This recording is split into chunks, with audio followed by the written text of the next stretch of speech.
I'm in Glasgow and it's Friday evening. Glasgow has one of the biggest problems with knife culture and gang violence in Europe.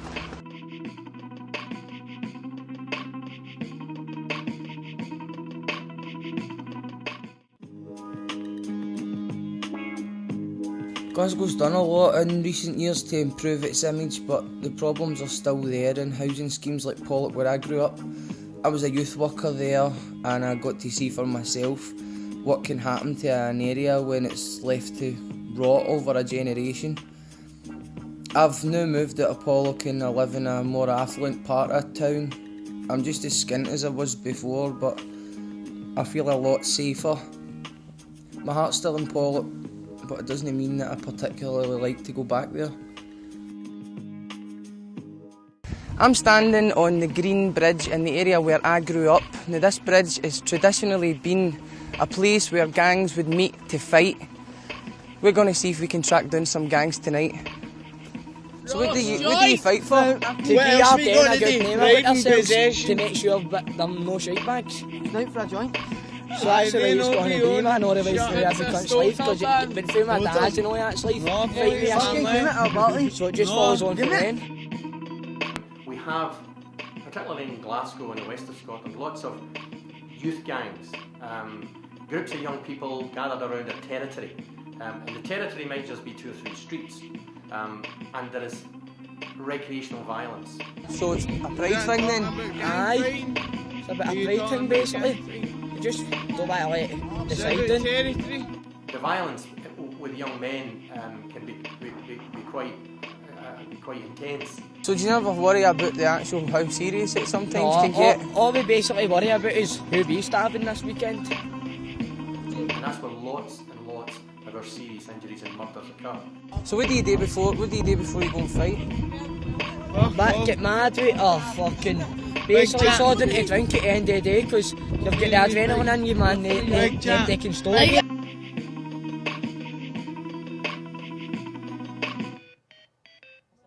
Young Ben!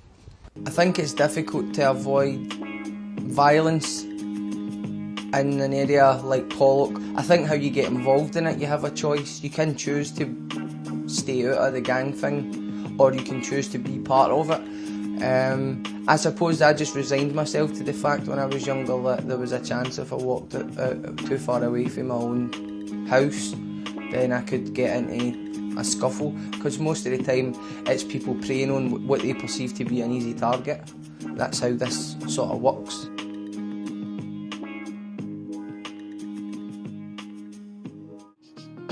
I think the media use the young people as a scapegoat for basically a lot of social problems in society. We did take a chance in bringing them together. We said, right, we're taking you out the outside the area, and it worked.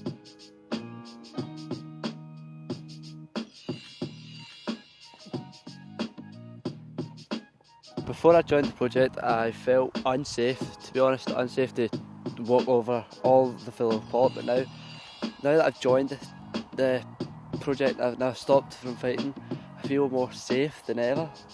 But like, I still feel a teeny bit unsafe, but by the end of the day in Polock, you will always look behind your shoulders. Aye, that's enough.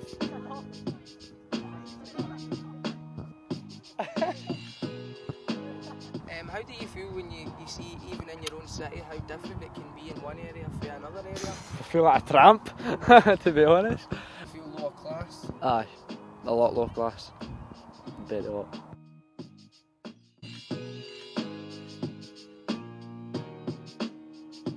Just get the young team and these 2 schemes together, see what can happen. But it won't happen. Why not? Because they hate each other, really. They hate each other.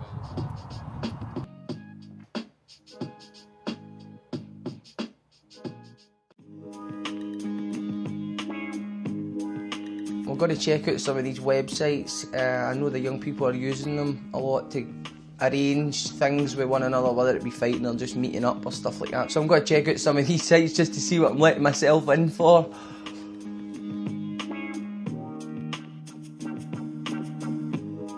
The majority of them I don't think carry. That's my gut feeling. I think there'll be a few that do and that do carry, and that's fair play to them. I can kind of understand why. So I'll just be a bit anxious about that, because it only takes 1 second of stupidity and then that's it, you know. So we'll just have to go and see how it goes. There's people covering the news in Baghdad, but then again the life expectancy in Baghdad's actually higher than it is in 8 places in Glasgow, so I don't know if that's really saying anything.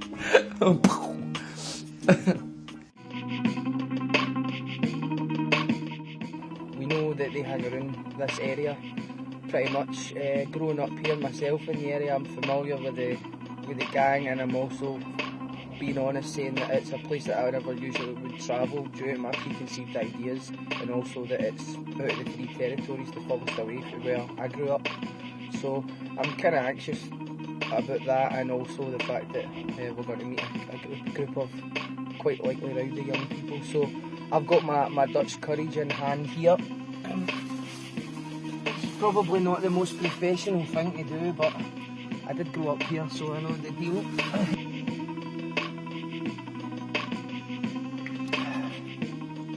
That's me feeling slightly better, as pathetic as it is, so let's do this. Where are you fading? Polock, right? What side of Polock? I spoke to a few other boys from the other areas. Gimps. And gimps. What's a gimp for anybody who doesn't know? Gimps. So do you fight with Cross and Bushy, Crookie. So when does that happen? Every night. Not Disney for. At the weekends? No point. Right, okay. What quickly? Polock. Young team.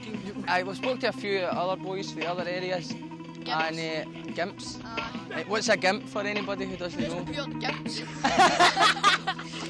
So do you fight with Cross and Bushy, Crookie. So when does that happen? Every night. Not Disney for. At the weekends? No point. Right, okay. Word quickly got around that we were filming and a lot more guys turned up. At this point, I began to feel a bit anxious. One of them then tried to grab the camera. Alright guys. No. My instincts told me it was time to leave. You got that big? With my face like that, man. I don't know if I was being paranoid, or perhaps I'd been spending too much time reading the newspapers. But when you're in a situation like that, you just have to go with your gut feeling. This character. Well, it's fucking Liam Parker, right? What's obvious in a situation like that, you just have to go with your gut feeling. This character. Well, it's fucking Liam Parker, right? What's obvious is that there's no quick fix solution. To be fair to the police, they realise this too and are working to link up with the likes of education and social work services. Groups like the YMCA can help to make a real difference at local level, although their budgets are tight to say the least. This is a historical problem that may take more than a generation to solve, and unfortunately for me, I don't have a generation to wait. I just think it's a sad day that I had to leave the area that I grew up in because I never felt safe.